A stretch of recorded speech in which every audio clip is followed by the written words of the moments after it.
특목 자사고 입시가 사실은 이제 꿈의 전형이잖아요. 자기조작습 전형. 네 꿈이 뭐야 해서 출발하는 거잖아요. 그렇죠. 그런데 아이들이 자기소개서를 써야 되는데 애들이 꿈이 없는 거예요.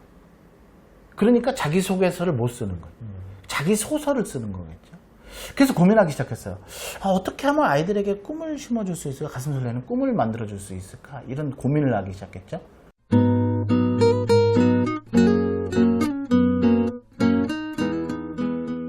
대한민국 학부모를 위한 실천적인 교육 전문 채널 교집합 스튜디오의 권태형 소장입니다. 오늘 정말 중요한 주제로 정말 중요한 분을 모셨습니다. 상위 1% 인재는 어떻게 만들어지는가의 저자이신 한수희 소장님을 모셨는데요. 안녕하세요. 네, 반갑습니다. 네. 오늘 정말 우리 아이들, 네. 특히 초등부터 시작을 해서 성장을 해 나갈 대한민국의 미래의 인재가 될 우리 아이들, 어떻게 보면 영어 수학보다도 훨씬 더 중요할 수 있는 정말 찐 교육 이야기를 한번 나눠보도록 하겠습니다. 자, 제목부터가 상위 1% 인재인데요. 자, 거두절미하고 상위 1% 인재가 되기 위해서 초, 중등 때, 네. 초등 때부터 1순위로 무엇을 준비를 해야 될까요? 네. 학생들이 준비하는 것도 중요한데 제 생각에는 엄마의 깨어있는 지혜가 1순위다라고 생각을 해요. 왜 그러냐면 제가 이제 강연에 가서도 많은 학부모님들이 질문을 하는데 사회가 교육을 지배하느냐 교육이 사회를 지배하느냐 이렇게 질문을 하거든요. 네. 사회가 교육을 지배하죠. 근데 우리 사회가 바뀌면은 우리 사회가 필요로 하는 제일 먼저 바뀌는 것이 우리 사회가 필요로 하는 인재상이 바뀌잖아요. 그렇죠. 그러면 이제 교육은 그 사회가 필요로 하는 인재를 키우는 쪽으로 가야 되는 거잖아요. 근데 우리 부모님들은 산업화 시대의 인재 교육을 받고 산업화 시대 인재로 자란 분들이거든요. 그런데 시대가 바뀌었어요. 시대가. 과거에 우리 학부모들과 지금 시대는 바뀌었거든요. 우리 학부모들은 과거의 산업화 시대의 인재 방식으로, 물론 이제 학부모들의 잘못만 아닌 거죠. 아는 만큼 보이는 거니까. 그래서 우리 학부모들이 올바른 방향성, 자녀 교육에 대한 올바른 방향성을 가져가야 되기 때문에 학부모님들의 깨어있는 지혜가 1순위로 필요하다라고 말씀을 드릴 수 있겠습니다. 네. 깨어있는 지혜. 네. 자, 조금 더 구체적으로 좀 이야기를 해보면, 자, 이제 바뀌는 시대에 맞춰서 사실 저도 많이 공감을 하거든요. 예전과는 너무 다르고 이제는 뭐 입사하는 프로세스부터 시작을 해서 맞습니다. 그냥 객관식 문제만 잘 푼다고 해서 뭐 인재가 아니니까요. 자, 근데 조금 더 가까운 우리 아이들의 교육 문제에 있어서 좀 더 현실적으로 우리 아이들이 인재, 특히 지금 우리 학부모님들이 우리 아이들의 비전과 진로에 좀 더 관심을 가져야 되는 현실적인 이유도 좀 있잖아요. 그럼요. 그 대부분 이제 우리 대한민국의 학부모님들의 70%가 공통적인 고민을 가지고 있어요. 사실은 우리 아이들이 주도력이 필요하잖아요. 스스로 알아서 공부했으면 좋겠는데. 내 아이는 왜 스스로 알아서 공부하지 않을까? 그것을 이제 어디서 찾냐면, 꿈이 생기면 알아서 할 것 같은데. 그러다 보니까, 이제 뭐, 꿈을 찾는 이제 비싼 돈을 내가지고 비전 캠프를 보내보거나 학습 캠프를 보내보죠.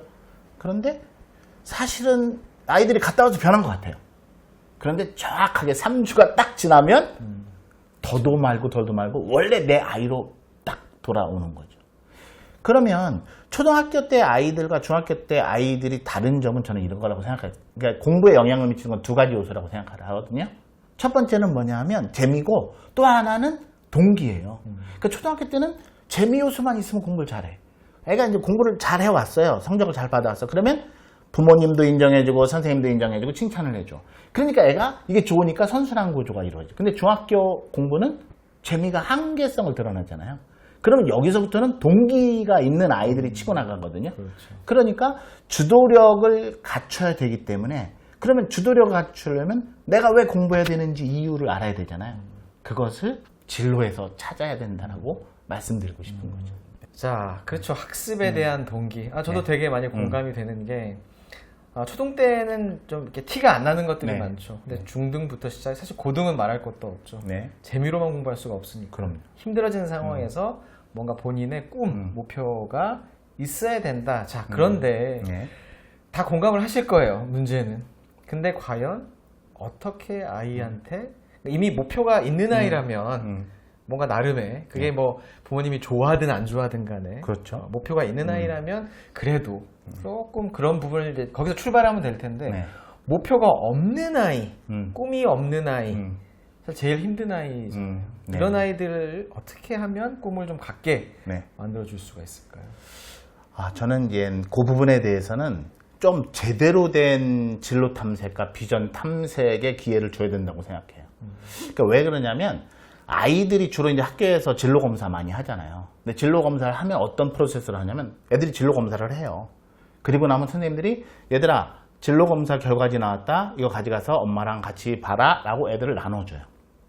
다시 말해서 진로 검사를 했으면 그거에 대하여 선생님이 진로 상담을 해줘야 되는데 이게 사실은 받아보셨지만 이 보면은요 너무나 깨알 같은 글씨에다 난수표 같아요.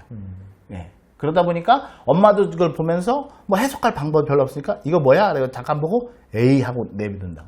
그러니까 아이들이 이게 1학년 때도 2학년 때도 3학년 때 하니까 애들이 이거를 이거에 대해서 뭐 애들이 필요성을 별로 못 느끼는 거죠. 그래서 제대로 된 진로와 비전 탐색을 하는 것이 좋은데 그 중에서 이제 하나만 말씀을 드리면 아이들이 그래서 이제 어머님들이 이제 찾는 것이 이제 뭐 비전 캠프나 이런 것에 보내는 거예요. 근데 대부분 학교에서 이렇게 이제 외부 강사 초청해서 해도 주로 많이 하는 게 이제 우리 어머님들도 많이 해봤잖아요. 버킷리스트, 꿈의 목록 작성해 보는 거거든요. 근데 이거는 드림이에요. 말 그대로 드림이라고 하는 거는 하고 싶어. 근데 안 하고 또 어쩔 수 없고 그냥 이루고 싶은 꿈의 목록을 막 나열해 꺼내보는 거예요. 그런데 이 드림이 아니라 애들이 비전을 제대로 탐색하는 것이 필요한 거죠. 비전이라고 하는 것은 어떤 대가를 치는 거예요. 그것을 이루기 위해서 기꺼이 대가를 지불한다는 거예요. 어떤 역경과 어려움이 있어도 딛고 일어나는 힘을 만들어주는 그런 비전을 제대로 설정해주면 아이들은 달라지거든요. 그리고 아이들이 그냥 개인적으로 받는 것보다는 많은 친구들이랑 같이 받는 게 좋죠. 왜 그러냐면 다른 아이들이 그 비전 설계하는 걸 막 발표하는 모습을 보면 애들이 엄청난 동기와 자극을 받거든요. 쟤는 저렇게 멋진 비전을 가졌는데 나는 이제까지 뭐 했지? 뭐 이런 것들을 애들이 체험해보게 하는 것이 좋다고 생각을 합니다. 자, 그리고 또 궁금한 게 네. 이런 고민들도 되게 많이 하시죠. 뭔가 진로 목표를 이제 고민을 할 때 네. 좋아하는 게 있고 네. 또 잘하는 게 있잖아요. 네. 그게 이제 합치가 되면 얼마나 좋겠습니까만 대부분 다르다라는 게 문제죠. 네. 그런 거 뭘 더 진로로 삼아야 될까요? 이제 그런 질문 많이 받죠. 그러면 이제 저는 이제 부모님들에게 사실은 이제 기본적으로는 잘하는 걸 선택하라 그래요. 왜 잘하는 걸 선택하라고 하냐면, 그러니까 잘하는 걸 하면은 이제 아이가 작은 성공의 경험이 쌓이잖아요. 그렇죠. 그 인정받고 칭찬받으니까 이게 선순환 구조를 가져가요. 그런데 좋아하는 것을 직업으로 선택했을 때 이제 자기가 이 분야에서 좋아해서 직업을 선택했는데 또 막강한 경쟁자를 딱 봤는데 얘는 재능이 있어. 근데 같은 시간 내에 얘는 성과를 이만큼 내. 그러면 애가 좌절하는 경우가 생기거든요. 그런데 한 가지 이제 제가 생각하는 것 중에 사실은 뭐 세계적인 축구 스타가 되겠다. 이거는 재능이 없으면은 안 되는 거라고 생각하거든요. 아무리 좋아해도 재능이 없으면 안 되는 거고. 예를 들어 예술 분야라든지 이런 분야도 비슷해요. 이게 재능이 필요한 것들이 있는데 그렇지 않은 이게 경쟁이 첨예한 게 아니라면 좋아한 것을 잘하게 만드는 방식으로 좋아하는 것을 진로로 가져가도 괜찮다. 그래서 이제 그것이 내가 어떤 쪽의 진로를 선택하느냐에 따라서 조금 선택의 여지는 조금 있지 않을까 이렇게 생각합니다. 네. 잘하면 또 좋아지게 되는 경우가 많고, 그렇죠. 좋아하던 것도 잘 못하면 이제 싫어지는 경우가 맞아요. 아이들이 많이 바뀌기 때문에 네. 저도 공감을 합니다. 잘하는 걸 해야 가뜩이나 치열한 세상에 맞습니다. 내가 굳이 못하는 거를 조금 관심이 네. 있다고 해서 하는 것보다는 네, 공감이 되고요. 근데 또 이렇게 뭔가 잘하는 거 좋아하는 게 드러난 아이들도 사실은 있겠지만 네. 숨겨진 재능을 아마 찾고 싶으실 거예요. 그러니까 그냥 평범한 아이들 네. 눈에 보일 때는 특별한 재능이 과연 그러니까 물론 이제 어렸을 때는 천재인 줄 알았던 우리 아이들이 맞아. 이제 조금 이제 네. 성장해 가면서는 뭔가 있긴 할 텐데 네. 이제 어떻게 이 숨겨진 재능을 조금 발굴해낼 수 있을까? 아마 그런 고민도 많이 하실 것 같아요. 맞아요. 네.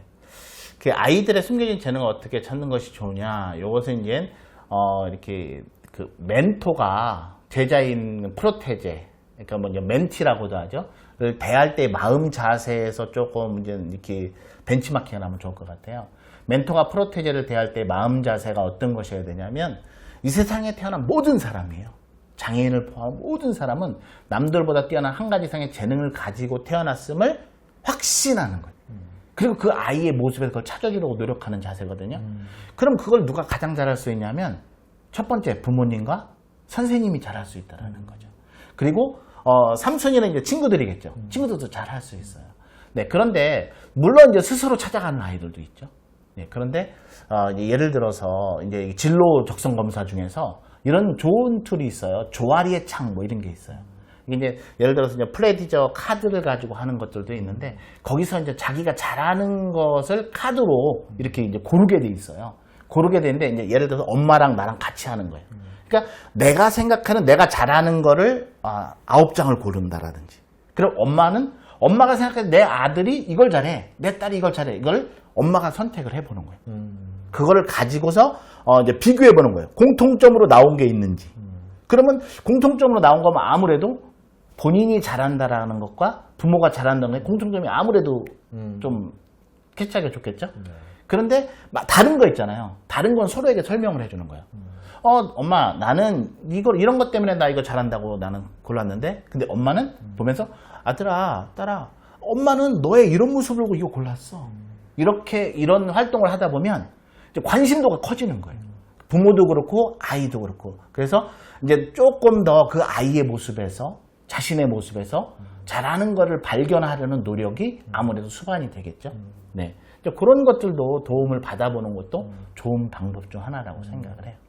그렇죠. 그런 건 또 이렇게 사실 그런 대화를 구체적으로 하진 않잖아요. 그렇죠. 네, 비상적인 대화만 나누고 그러니까 되게 좋은 것 같아요.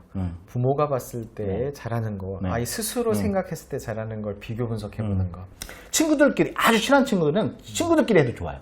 친구들도 이게 이제 잘하는 이게 이제 만난 지 얼마 안 된 친구가 아니라 몇 년 동안 같이 옆에 있던 친구가 야 너는 이걸 잘해 이렇게 할 수 있잖아요. 근데 이제 저 같은 경우 또 하나 이제 중요한 거는 가족 문화도 중요하고 선생님의 도움이 중요하다 그랬잖아요. 그러니까 저 개인적으로 에피소드를 말하면 저희는 이제 시골에서 슈퍼마켓을 했어요. 근데 이제 슈퍼마켓을 하다 보니까 이제 뭐 과자라든지 먹을 게 많았겠죠. 일주일에 한 번씩 우리 아버님께서 저 어렸을 때부터 가족 장기 자랑을 했어요. 예, 가족 장기 자랑을 해가지고 그러니까 이제 그 구성원들이 오늘의 1등을 이렇게 투표해가지고 해주는 거예요. 그럼 그 사람이 그날 상품으로 걸려있던 과자 이런 걸 다 배분권을 갖는 거예요. 그러다 보니까 어렸을 때부터 제가 아무래도 막내니까 저한테 이제 1등을 많이 주셨던 것 같아요, 일부러.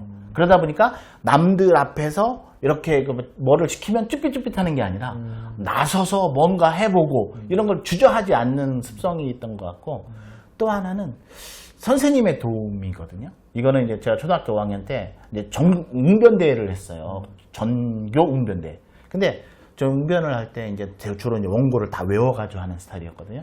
근데 하다 보니까 까먹은 거예요. 그러니까 외웠다고 생각하니까 원고를 안 따라갔겠죠. 그래서 그 원고를 찾는데 약 한 10초 정도의 포즈가 일어나는 거예요. 쉽게 이렇게 말하면 이게 방송사고가 난 거죠. 그렇죠. 그걸 10초 후에 찾아가지고 나머지는 했어요. 그리고서 마치고 내려가는데 한 파트를 또 빼먹은 게 생각이 나는 거예요. 지금 같았으면 오늘 웅변 망쳤다. 그리고 그냥 끝내버렸을 거예요. 근데 그때는 뭔 배짱이었는지 다시 연단에 올라가가지고 아차 까먹은 것이 있군요 하면서 다시 했어요. 근데 아무래도 그때 이제 아무래도 이제 그 실수를 그냥 포기하지 않고 다시 한 거에 대해서 그랬는지 모르겠지만 전교 학생들과 선생님들이 막 기립박수를 쳐주셨어요. 응원의 박수를 쳐주신 거겠죠. 그럼에도 불구하고 저는 굉장히 디프레스돼 있었어요. 전교생 앞에서 이게 망신이지 이게 뭐야. 다시는 안 해. 이런 마음을 가지고 있는데 담임선생님이 부르셨어요. 담임선생님이 부르시더니 이렇게 얘기했어요. 너는 정말 아주 사람들에게 설득력이 있고 너는 정말 뛰어난 그런 강연가의 자질이 충분히 가지고 있어. 너의 강점이야. 혹시 오늘 실수한 것 때문에 네가 다시는 이걸 안 한다고 생각을 안 했으면 좋겠어. 선생님이 제 생각을 읽었던 것 같아요. 그래서 내년에도 선생님이 지켜보고 있을 거야. 네, 그래서 그 다음에도 도전을 했거든요. 네, 그런 것들이 지금 이제 강연가로 활동하는 저에게 큰 출발점이 되셨네요. 큰 도움이 되지 않았는가. 중간에 영어를 가르치는 일도 했지만 결국 강연가로 왔잖아요. 그러니까 그때 이제 뭐 아버님이 이제 그런 키워줬던 거, 선생님이 잡아줬던 그런 강점이 그들이 발견해 주신 게 아닌가 저는 이제 그런 생각도 해봅니다. 네, 정말 좀 네. 귀담아 귀가 쫑긋해지는 게 네. 사실 교육은 이렇게 쌓여가는 거기도 하지만 네. 이렇게 중요한 시기에 거기에 맞는 중요한 자극과 그렇죠? 그런 환경 자체만 그러니까 뭐 꼭 엄청나게 뭘 가르쳐주고 뭐 엄청나게 학원을 보내고 이런 게 아니더라도 방금 말씀하신 것처럼 그냥 장기 자랑을 하는 집안 분위기에서 그러니까 남 앞에 좀 나서게 됐고 그럼 그러니까 아버님의 어떤 그런 교육 철학이죠. 나름은 결과적으로는 그리고 그렇게 나와서 뭔가 했을 때 실수했을 때 그 선생님의 한마디가 네. 지금의 우리 한소희 소장님이 강연가로서 활동을 하시는데 뭐 사실 그때 정말 그런 말이 아니라 야 너 다음부터 똑바로 준비 안 해? 라는 얘기를 들었으면 맞아요. 다른 인생을 사셨을 수도 있겠네요. 네. 안 했겠죠. 네, 그러니까요. 네. 그러니까 그게 네. 지금 오늘 저희가 말씀을 나누고 있는 가장 어떻게 보면 핵심을 관통하는 것 같아요. 그래서 우리 학부모님들 고민이 우리 아이들 공부, 미래, 뭐 대학, 그렇죠? 뭐 영어, 수학 많이 생각을 하시겠지만 저도 교육하는 입장이지만 정말 우리 아이들이 그런 필요한 때 내가 왜 공부를 하고 내가 뭘 잘할 수 있는가를 생각한다는 게 결국은 되게 앞서가는 거죠. 영수보다도 훨씬 더 중요한 그런 부분이라고 좀 생각이 듭니다. 그런 과정에서 우리 한소희 소장님께서는 비전 로드맵 과정 사실 오늘 지금 저희가 나누는 말씀은 결국 우리 아이들의 미래의 어떤 직업 그리고 현실적인 그 교육의 목표 그렇죠? 뭐 입시에도 해당이 될 거고 또 자기주도 학습 능력을 키우는 데 있어서 진로 비전을 키워줘야 된다. 이제 방법과 관련돼서 제가 파편적으로 몇 가지 좀 여쭤봤지만 비전 로드맵을 올해 해 오셨잖아요. 그렇죠. 그리고 이 책도 비전 로드맵의 과정을 담은 책인데 비전 로드맵이 뭔가요? 아마 궁금해하실 것 같아요. 실질적으로 이제 우리 부모님들의 생각을 그대로 따라갔다고 생각을 하면 돼요. 이제 아이들이 꿈이 없어서 아까 걱정이라 그랬잖아요. 그러니까 사실은 제가 이제 아이들을 이제 특목 자사고 입시 애들 많이 도와줬었거든요. 굉장히 도와줬는데 특목 자사고 입시가 사실은 이제 꿈의 전형이잖아요. 자기주도 학습 전형. 네 꿈이 뭐야 해서 출발하는 거잖아요. 그렇죠. 그런데 아이들이 자기소개서를 써야 되는데 애들이 꿈이 없는 거예요. 그러니까 자기소개서를 못 쓰는 거예요. 자기 소설을 쓰는 거겠죠. 그래서 고민하기 시작했어요. 어떻게 하면 아이들에게 꿈을 심어줄 수 있을까? 가슴 설레는 꿈을 만들어줄 수 있을까? 이런 고민을 하기 시작했죠. 그러니까 사람이 이게 세상에 던지는 질문이거든요. 그걸 질문을 던지면 그거에 대한 답을 찾게 돼 있어요. 저는 우리 아이들에게도 이걸 알려주고 싶어요. 너희들은 세상에 어떤 질문을 던지고 살 거냐 이것을. 그래서 저는 그런 질문을 던진 거예요. 어떻게 하면 우리 아이들에게 가슴 설레는 꿈과 비전을 만들어줄 수 있을까? 그래서 찾기 시작했어요. 책도 찾고 논문도 찾고 이런 분야의 전문가도 찾고. 그래서 이제 아이들의 꿈과 비전을 심어주는 걸 만들었죠. 예. 그 과정에서 굉장히 중요한 것은 제가 이제 막 아까도 말씀을 드렸어요. 드림이라고 하는 것은 그냥 막연하게 이루고 싶은 꿈이라 했잖아요. 이것만 가지고 안 된다라는 걸 알게 된 거죠. 그럼 이게 꿈을 지속하려면 어떻게 해야 되지? 그러니까 아이들에게 그래서 저는 이 비전 로드맵 워크숍이라는 건 단순하게 비전 탐색하는 프로그램이 아니라 10대부터 만들어가는 퍼스널 브랜딩이다라고 정의를 해요. 그러니까 자신만의 브랜드를 어떻게 만들어갈 것인가. 나는 어떤 일을 통해서 신이 나에게 준 재능을 쓸까? 이런 것을 고민하게 하는 거죠. 그러니까 이 과정에서 아이들이 그런 걸 고민하는 거예요. 그냥 단순하게 나 이루고 싶은 꿈 이걸 막 나열하는 게 아니라 나는 신이 나에게 준 재능을 어디다 쓸까? 나의 도움이 필요한 사람들에게 그리고 이 사회와 이 국가에 나는 어떤 기여와 헌신과 봉사를 할까? 여기서부터 고민. 아이들에게 브랜드 철학을 고민하게 하는 거거든요. 그리고 나서 그것을 설계하고 나서 맨 마지막에 당당하게 선언하는 과정을 면접 형태로 해요. 면접 형태로. 그러니까 프레젠테이션 면접 형태로 하거든요. 그래서 당당하게 선언하게 하는 거죠. 그래서 시중에 있는 많은 분들이 이렇게 비전 전문가들이 아이들을 대상으로 비전을 심어주고 있지만 저희가 하는 것에 아이들이 조금 더 이렇게 더 임팩트 있다고 생각을 하고 이게 오래가게 만들어준다고 하는 것은 그런 것 같아요. 근본적인 철학을 아이들의 브랜드 철학을 고민하게 하고 그러기 위해서 그 꿈을 이루기 위해서 무엇을 할 것인지를 고민하게 하고 이것을 많은 사람들 앞에서 당당하게 선언하는데 면접으로 하니까 면접이라고 하는 거 해보셨잖아요. 그죠? 얼마나 막 떨리고 막 이래요. 예. 그런데 그 떨림이 하나의 떨림이 아니라 그러니까 이게 두려움의 떨림만이 아니라 자신이 정말 하고 싶은 일을 하는 거를 많은 사람들 앞에서 선언하는 것에 대한 설레임에 떨리기도 하거든요.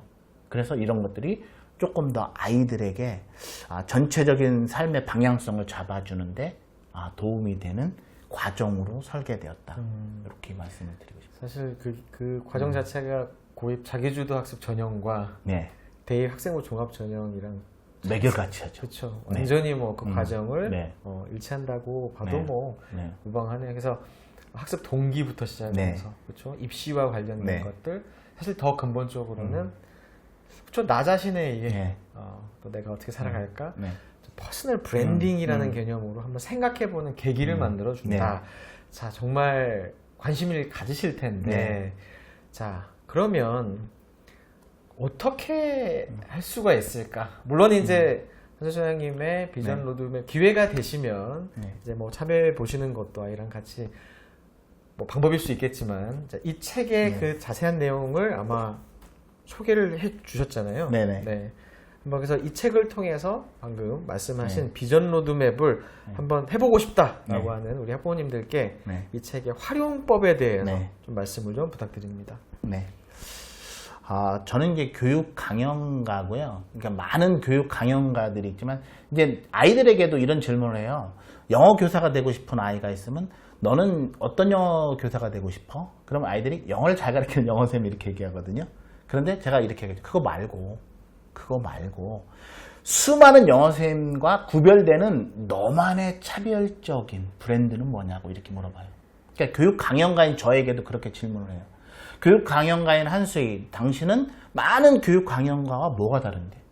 그러니까 저는 단순하게 교육 정보를 전달하는 강연은 웬만하면 저는 하지 않으려고 노력을 해요. 왜 그러냐면 그게 의미가 없는 게 아니라 다른 많은 사람들이 해주시니까 다른 분들의 영역이라고 생각을 하고요. 저는 그냥 대안이 있는, 그래서 어쩌라고라고 하는 명쾌한 대안이 있는 강연만 한다 이렇게 생각을 하거든요. 이 책 또한 마찬가지 생각을 가지고 제가 기획을 하고 썼습니다.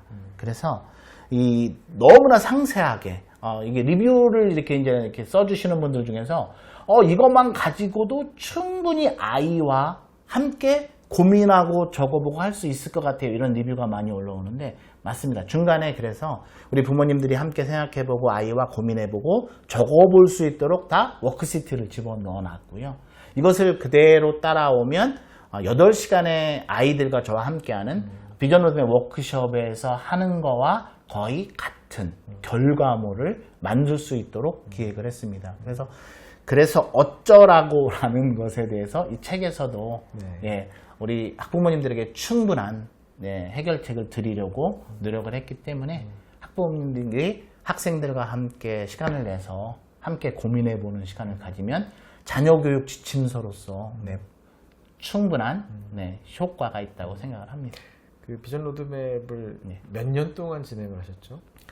횟수로는 한 20년 가까이. 20년 가까이. 네. 참여한 아이들 3만 명이 조금 넘는 것 같아요. 네네. 3만 명이. 제가 이제 그 수료증을 줄 때 넘버링을 하는데 3만 명이 조금 넘었더라고요.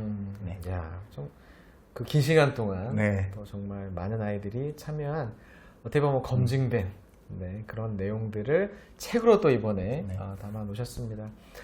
우리 아이들의 미래 그리고 꿈, 뭐 학습 동기 다양한 이렇게 니즈가 있으실 텐데 한번 이번 기회에 이 책을 통해서 우리 아이와 함께 어떤 장점이 있는지 어떤 꿈, 비전을 키워 나가면 좋은지에 대해서 한번 실천해 보시면서 그 역량을 한번 키워 가시는 계기가 되면 좋을 것 같습니다. 이 비전 로드맵 과정은 저도 사실은 눈으로 직접 이렇게 본 적이 있기 때문에 또 아이들이 많이 그려져요. 그러니까 많이 정말 긴장해서 그 과정을 하고 변하는 모습들도 사실 저도 본 적이 있기 때문에 또 이렇게 이 책 오늘 한번 한수희 소장님의 이 책을 강력 추천을 드립니다. 뭐 영상으로만 다 전달은 힘들겠지만 네, 책을 통해서 비전 로드맵을 만나보시기를 추천드리고요. 오늘 영상이 도움이 되셨다면 좋아요 한 번만 꼭 눌러주시고요. 저는 또 다음 유익한 영상으로 다시 인사를 드리도록 하겠습니다. 오늘 네, 이렇게 뭐 길지 않은 시간이지만 여러 가지 좋은 말씀 감사드리고요. 마지막으로 네, 인사 말씀 부탁드립니다. 네, 꿈은 진화하고 진보해야 합니다. 그래서 부모가 1% 비전을 가지면 우리 자녀와 소중한 자녀가 90% 비전 리더로 성장하거든요. 그래서 우리 부모님들이 1% 비전을 아이들뿐만 아니라 부모님에게도 굉장히 도움이 되기 때문에 책을 통해서 우리 부모님이 1% 비전을 갖는 스마트맘이 되시기를 기원드립니다. 네, 감사합니다. 네, 수고하셨습니다. 네.